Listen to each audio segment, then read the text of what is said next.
Good morning. We are at Big South Fork and the Kentucky side with my buddy Jimmy from Kentucky, and he's showing me some old sites. And the thing about it is that I've made a mistake a lot of times of romanticizing the way that people lived up here, and truth of the matter is it was a hard Scrabble life, and folks had a real rough time of it. You had the lucky people that lived at the bottom. Those not so lucky lived on top and struggled with water, fertile soil, that type thing. We're here at an old home place, just showing you how rough things were.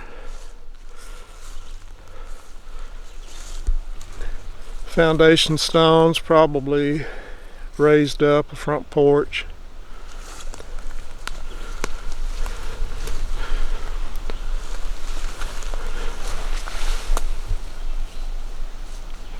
The old chimney. How many ricks of firewood did it take to keep an old home warm enough? You look at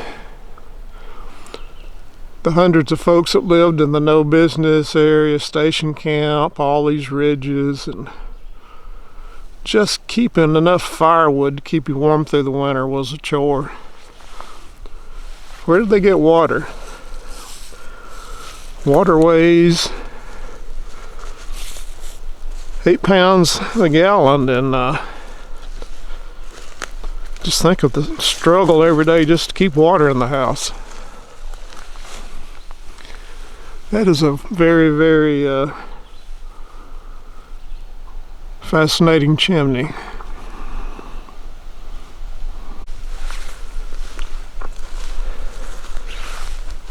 The area is still relatively clear, so it's this is one of the homes that, probably one of the latter ones before the park cleared out. A lot of scrap metal. You can see in your mind's eye a foundation with a basement, or a cellar and a front porch.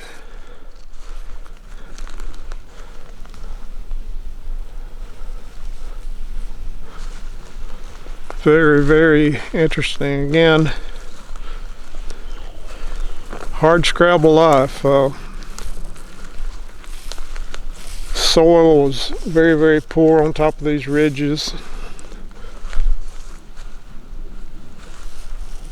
Again, we tend to glamorize it, but folks had a rough way to go. One of my favorite stories is talking to my grandfather. I'm one generation removed from living in a log cabin. Didn't get a television, so I was in the first grade.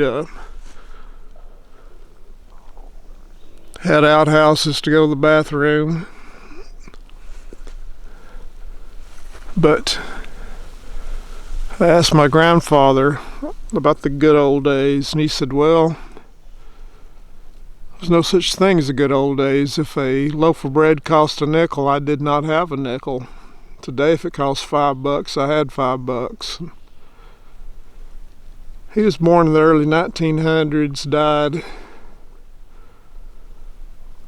He was about early 80s, so he's a generation that lived very similar to this.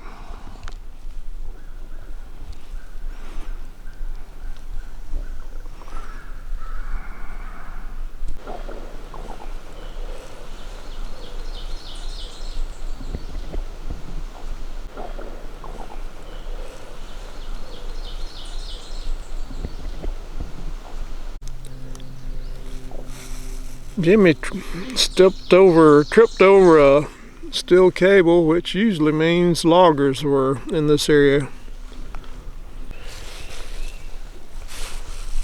Maybe an old barn, but we found a series of stones, 4 on each side. Could well be a outbuilding or barn or whatever for the livestock.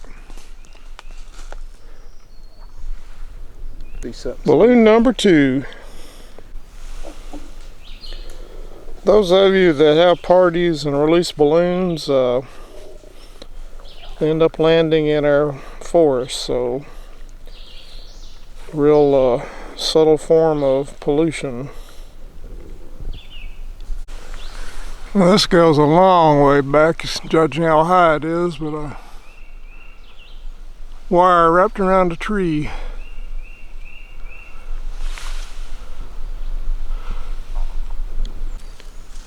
Remnants of an old metal drum. Not sure what this is. If you're complaining about the cold weather, just come out and talk to these blackberries.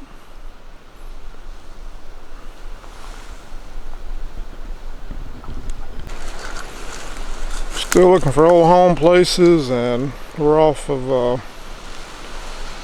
Laurel Ridge Road and following some old orange tape somebody put up, and went right to an old, looks like maybe an old foundation.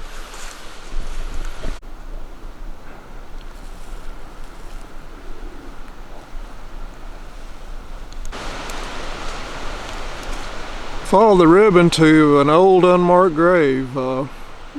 It looks like there's a couple out here from the old home place. This is Laurel Ridge out to Miller's Branch, and goes back to what I said earlier about life out here being a hard Scrabble, and this is typical of what you find everywhere around the park. These unmarked graves, no telling who it was, lost forever.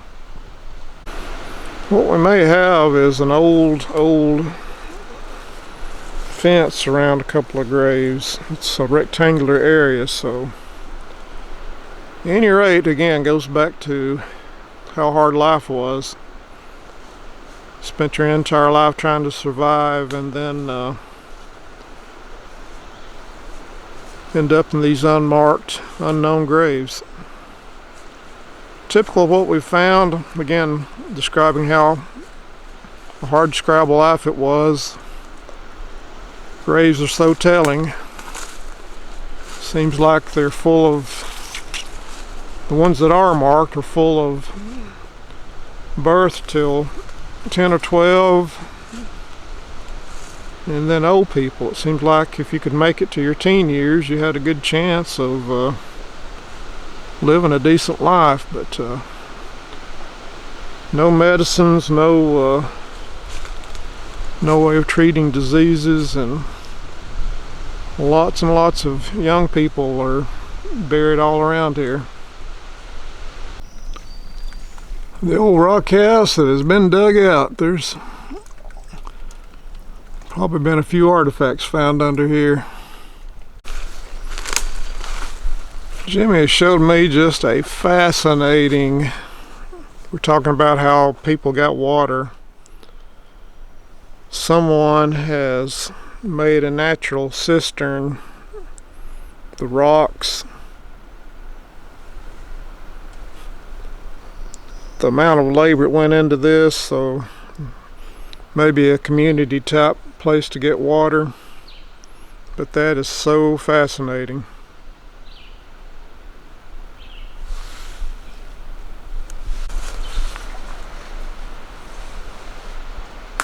This is all below where the George Boyette cemetery is. Makes you wonder if there's another collection there. There's footprints. Somebody's been back here relatively recently.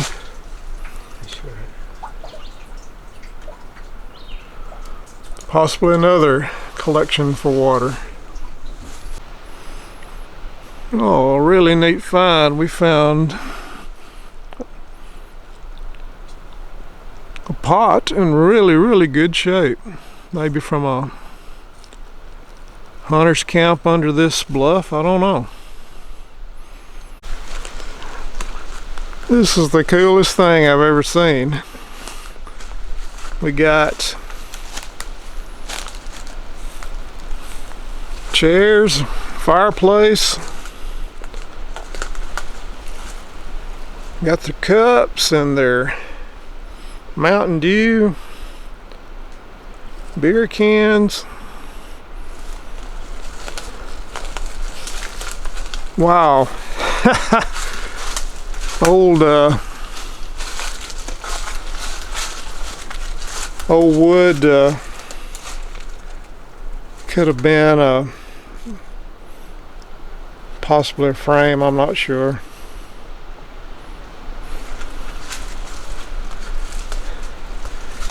Well, I guess if you wanted a good air-conditioned place, this would be your bet right here.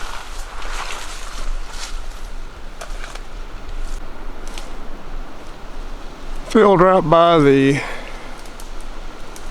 George Boyette's little trail. One would think there'd be a home place. Here's some flowers.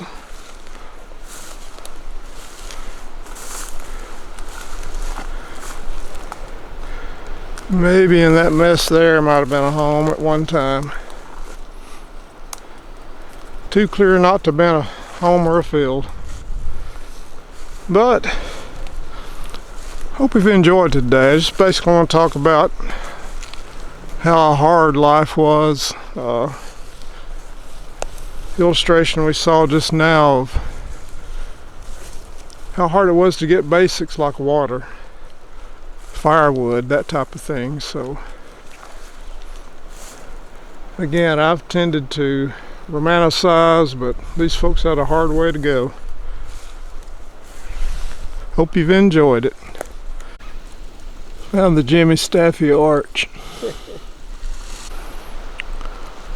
Well, I hope you enjoyed today. We, hiking buddies Jimmy Staffey, we met up at the old fire tower and went up Laurel, which is a continuation of Divide Road in Kentucky.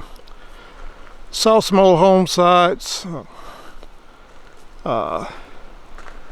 Saw an unmarked grave, no clue who, on out towards the hiking trail to Miller Branch, and got one little arch in on the way home, DW arch. And again, I come out here looking for these home places and I think, wow, wouldn't it have been great to live here, and tend to romanticize, and can't underestimate how hard the life was. Just as I mentioned earlier, just the simple task of getting water for you and your livestock,